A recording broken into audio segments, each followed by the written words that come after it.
Arizona Cardinals. I thought they did pretty good. Gave them an A. Keep in mind, they also made that trade with the Texans, so they have the Houston pick next year. Got more than that in the trade with the Texans too. So the fact that they got Paris Johnson, he'll basically be the starting left tackle for a long time. They came out of this draft with the Texans pick. I don't think Kyler Murray's going to play for a while. I don't know when he's coming back from that ACL, but I don't think he's going to be playing week 1. They might be terrible. This might end up being a situation where they got some good players, and they also set themselves up for next year. BJ Ojulari. They could end up with 2 top 10 picks next year. Yeah, and it's a great draft next year. I mean, what happens if they come out of the draft next year with Brock Bowers and Marvin Harrison or something? Kyler Murray will be happy. Yeah. Or maybe they come out with a quarterback and somebody else. I don't know. But BJ Ojulari, I liked a lot. His brother's good, Aziz Ojulari. So I think he's a similar player. I didn't love everything that they did, but Garrett Williams is fine. 3rd-round pick at Syracuse.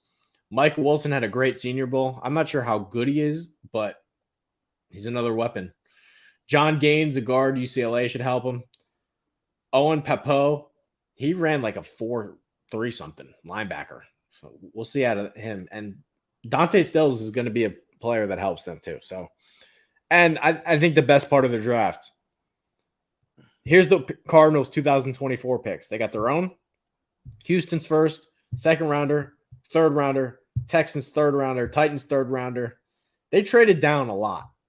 So I don't know. I thought if you factor in, hey, this team really put themselves in a position for next year. We know they're going to be terrible, but they got some good players too. I thought they did pretty damn well. Yeah, I could give them an A plus just solely based on the trade that they made with Houston. I think that, I mean, if they couldn't find someone to trade with, you could have easily taken Paris Johnson Jr. at number 3, and I feel like it would have been justifiable. Mm-hmm. The fact that you can trade down 3 picks, get him at 6, come back and you know, possibly have 2 top 10 picks next year, like, that's solid. And, you know, Kyler Murray always running for his life because he's a little guy, can't really, you know, get hit, you know, shore up that offensive line. I think you can't go wrong ever with, I mean, I guess you can go wrong, but it's hard to go wrong when you take offensive and defensive linemen. Like, those positions more than anything else, like, you just know if those guys are good. And Ojulari, I think there's a chance he's a 10-sack guy a year. Yeah, so I agree. A plus. Cardinals, good draft. Los Angeles Rams. I did not expect to go this high, especially when you gave up the 6th pick in the draft. I give them a B. I thought they had some real steals here. Some real steals. Les Snead, he deserves some credit because the amount of picks that he's traded away, this is a pretty nice haul that he got, I thought. 2nd round, Steve Avila. I thought he was the 1st or 2nd best guard in the draft. He should be a really good player for a long time, and they needed offensive linemen in the worst way, so I'm not going to complain about that one. They ended up with Byron Young, who, I mean, I said in the last show, this is the correct Byron Young. They got him later. I think he's good, and he runs fast. He's a little spaz, so off the edge. Good pick by them. Kobe Turner one I didn't get, so throw that one in the garbage. Stetson Bennett, that was probably too high. Maybe the B's too high. Nick Hampton, whatever. But let me just go over some of the steals that they had. Warren McClendon, I mean, he was a right tackle at Georgia, and he's another guy that should probably come in, be a plug and play guy. I thought he's probably a 3rd round pick. Got him in the 5th round. Good value there. Clemson tight end Davis Allen. I'm not entirely sure what he is, but he's fucking big. Like 6'6". Another target for him. Puka Nacua, he had an awesome Senior Bowl. I think he might be a little bit of a slot guy that'll help him. And then to really cap it off, in the 6th round, they got my guy, Trey Hodges Tomlinson, LaDainian Tomlinson's nephew, who I thought was the top 5 corner in the class. He's undersized, but he's going to be a great slot corner. To get him in the 6th round is awesome. And then they even got Zach Evans, who was the former number 1 running back recruit in the country. He's just an idiot. So I thought they came away with some really good players here. No love for Ethan Evans in the 7th round. I see. The punter? Yeah, you don't like the punter? I mean, no, I'm just kidding. I do watch don't like the punters punter sometimes, either. but not Wingate. I don't think I've seen a Wingate college football game in a while. Yeah. Did you even know Wingate was a school? No, and I was just kidding. I don't give a shit about punters either. I know you don't. They're just fucking traitors. All they do is give the ball back to the other team. That's literally their job. So, not a fan. Honestly, I think even though they didn't have the 1st round pick, I think you could go A- on this team, on this draft. Because that's what I'm saying. For me, like I feel like when you look at it, there's 3 things that you want to look for in the draft. You want to look at value where you took guys. You want to look at quantity of picks, and you want to look at, quality of the picks as well, obviously. I feel like they got a lot of quality guys with a lot of picks. And like, I know you named a couple of the steals. I know you're not super high on Stetson Bennett, but I mean, for me, I think 4th round, I think he was maybe projected right around 3, 4, round 3, round 4. I think that's appropriate. And you know what? He's got a buddy to learn from. Matthew Stafford, Georgia guy. They both went to Georgia, yeah. Yeah, so I mean, I don't know how good it'll ultimately turn out.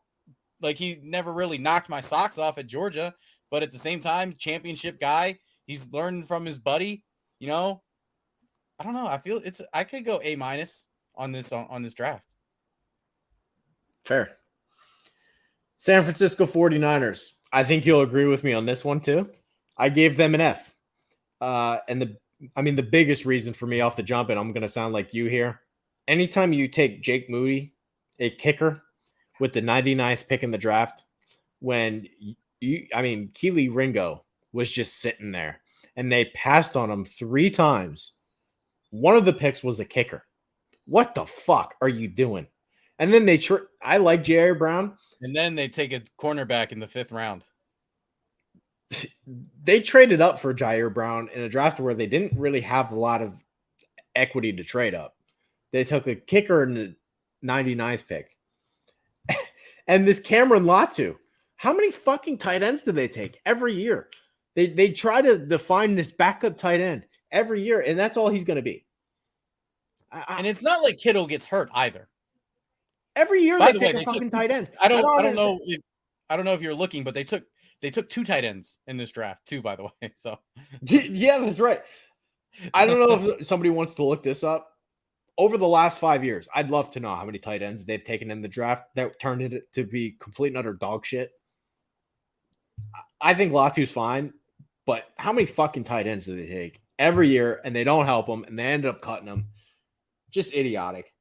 Darrell Luter, whatever, South Alabama.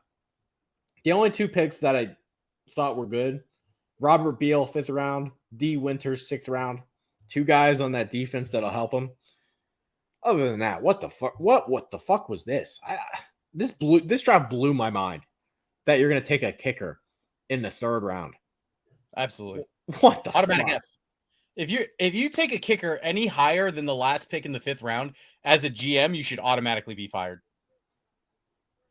And even the last pick in the 5th round, that's still borderline for me. I understand that they're having problems with Robbie Gould, or he wants a new contract. I don't know what's going on there, but it's not like he sucks either. Like, why did you do this? It's not like anybody else was going to take Jake Moody in the 3rd round or 4th round or 5th round. So, like, I don't know. Maybe they were like, "Oh shit! If we take Jake Moody in the 6th round, we won't be able to take D. Winners." I don't know. And we know how these kickers are too. Like, a perfect example is when the Vikings took Carlson really high. He had a bad rookie year. They cut him, and now he's awesome with the Raiders. Like, these kickers, they go up and down, up and down, up and down. There's no guarantee that he's good for them. He might end up figuring out how to kick 2 years from now, or 5 years from now. They're like bullpen pitchers. Sometimes they lose it. Sometimes they find it. Yeah. So, I don't know. I mean, I was going to give the 49ers an F anyway, just because of how big of fucking crybabies they've been after the NFC Championship game. But like the fact that they took a kicker in the 3rd round, like they're getting like a fucking Z from me. I don't like. Terrible. All right. Last one. I didn't expect to go this high. You know my thoughts on Devin Witherspoon. I think he's a 3rd or 4th round player. So to pick him with 5 is fucking awful. I gave him a B minus. I didn't think I would go that high, but I thought the rest of the draft, excluding the Witherspoon thing, because I think they're idiots for that. Smith and Jigba at pick 20, no problem with it. Their wide receiver room now is Metcalf, Lockett, and him in the slot. Pretty good. Derek Hall, pick 37. Like him too. I thought going in the 1st round for him would have been high, but the fact that they got him at 37, and it is a Broncos pick, part of the Russell Wilson trade, good. I didn't love the Zach Charbonnet decision, but the fact that they had 2 second-round picks and now their running back room is going to be him and Kenneth Walker, it's not great for fantasy, but for like their overall team, it's a pretty good running back room to have. Anthony Bradford should be a good starting guard for them. Cameron Young, another guy that'll help them on the defensive line, and will really push it over the top. Mike Morris, he was awesome at Michigan.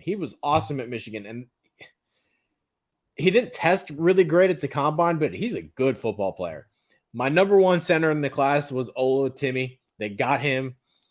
I think he's going to be a fucking animal at center. And then Kenny McIntosh is their 3rd running back, and he catches the ball really well. Like, he's not like a typical running back. He can go out and run routes. I thought I was going to give them a horrible grade after the Witherspoon pick, but they came out of this with some good players, so they might be in the mix. Yeah, I agree with the B minus. I'd maybe go B, regular B minus is fair. I guess Devin Witherspoon, when you look at where he was projected, it's good value. Because some people were, that's right where he was expected to go. But I agree. I think there was better corners on the board at that point. Well, Joey Porter Jr. went pick 32. And if you did, right, yeah, how many times you could have traded down and really made it? I don't know. Smith and Jigba again. I think best wide receiver in the draft. He goes at pick 20. Might be Justin Jefferson kind of guy. And I know you said you're not super high on the Charbonnet pick, but you know what? I like it. I think he's a talented running back. And it's less for Geno Smith to have to do. It makes it easier for him to be able to hand it off to 2, consistently good guys. So yeah, it's a solid draft. Okay. That's all of them. All right, nice and easy. Isaiah, you got any thoughts? I don't like football. Seems like a great way to close it out. Isaiah's like, the way Chad feels about kickers is how I feel about football. Yeah. Well, thanks for watching again. If you want to know what we thought about the AFC portion of the draft. By the way, I'm sure next show, whenever we do one, we'll have some thoughts on the NBA. Hopefully your fucking 76ers blow it. Why hopefully? Oh yeah, that's right. Boston. That's right. Yeah. I'm not going to say anything. I'm just going to hold my peace. I'm going to let the game play out on the court. And my boy Joel, hopefully the things fall his way. That's all I'm going to say. Okay. Jason. Oh, by the way, NBA official 2-minute report. That was 1,000% a push off on Tatum 2 games ago. Chad, I'm so disgusted at the Celtics. I don't even want to talk about them right now. We just did the NFL draft stuff. I'm in a good mood. Let's get through the NBA stuff. You're the one that brought it up. I'm just saying, something for people to look forward to next time. Okay. Well, now that we know what we might talk about next time, again, if you, I know Trey mentioned it earlier, but if you want to know what we thought about the AFC portion of the draft, since we only do the NFC portion this show, we talked about the the AFC, excuse me, last week. That video is up. It's on the site. It's on the YouTube. It's the audio version is on the Spotify. So if you don't want to watch a video, you can listen to the audio. So go ahead and check that out. If you're watching this on YouTube, go ahead and subscribe to the channel, hit the bell so you get the notifications, like the video. Also check out some of our other podcast content or some of the gaming content that we have on there. Trey's got his FIFA series. Well, that actually ended, didn't it?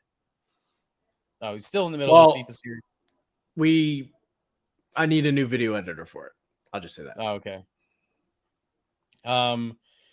What else? I think that's it. Oh, check out the site, vendettasportsmedia.com, because that's where all the articles go up.